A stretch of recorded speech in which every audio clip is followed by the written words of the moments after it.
किसानों का जो निष्कर्ष था वो कई दौरों की बातचीत में भारत के कृषि मंत्री वार्ता में कह चुके हैं और उन्हें आश्वासन भी दिया है कि यदि आपका कोई संशोधन है तो आप उसे बताएं, संशोधन कर दिया जाएगा।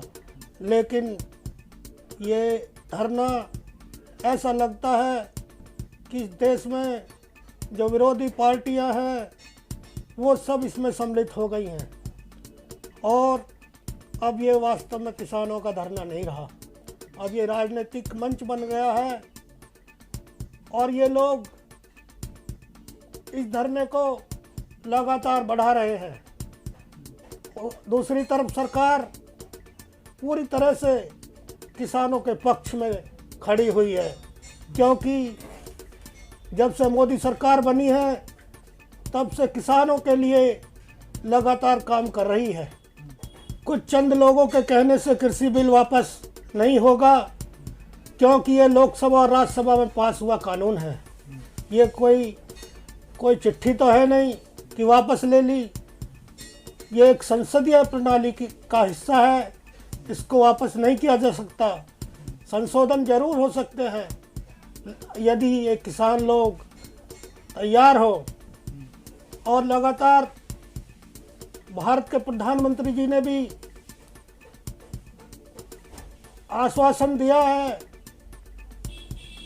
कि आप यदि वार्ता करना चाहें तो मैं एक कॉल पर तैयार हूँ।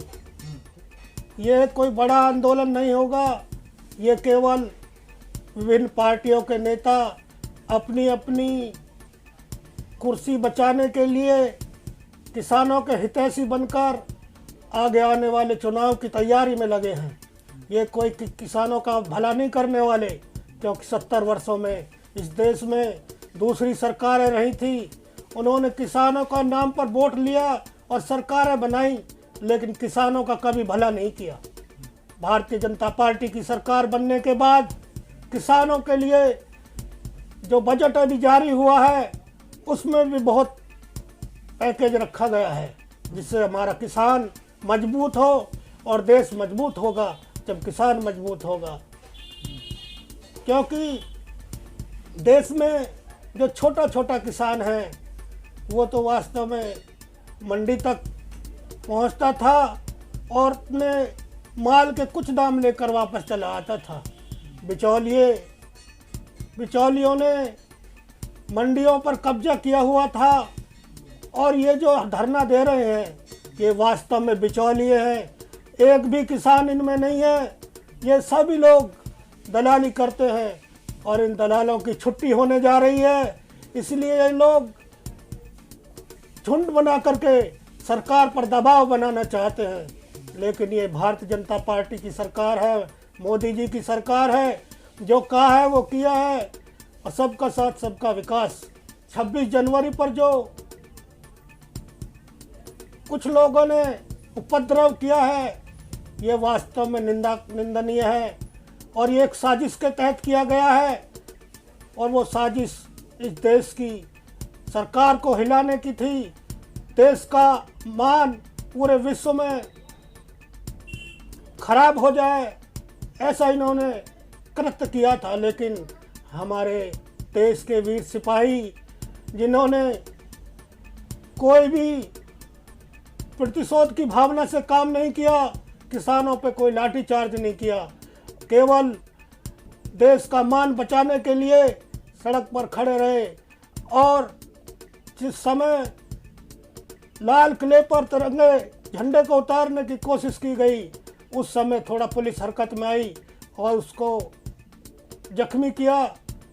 जिसने भी झंडा उतारने की कोशिश की थी वास्तव में उनका उद्देश्य था तिरंगे को हटाकर अपना झंडा लगाएं, लेकिन ये हमारे देश के सिपाही जो उस समय कम संख्या में वहाँ थे उन्होंने ऐसा नहीं होने दिया और देश का मान बचाया। ये तो अब भविष्य में इनको कोई रैली की इजाज़त नहीं दी जाएगी, क्योंकि इन्होंने सरकार के साथ धोखा किया है। सरकार ने जो इनको रास्ते दिए थे उस रास्ते से ये जानबूझकर भटके क्योंकि इन्हें दिल्ली में बढ़ना था, इन्हें उन मार्गों पर नहीं जाना था। केवल देश में उपद्रव फैले और ऐसा माहौल बन जाए कि ये सरकार वास्तव में किसानों के साथ अन्याय कर रही है, लेकिन ऐसा नहीं है। सरकार किसानों के साथ खड़ी है और खड़ी रहेगी और किसानों का भला करने के लिए कोई कमी देश के प्रधानमंत्री नहीं छोड़ रहे हैं।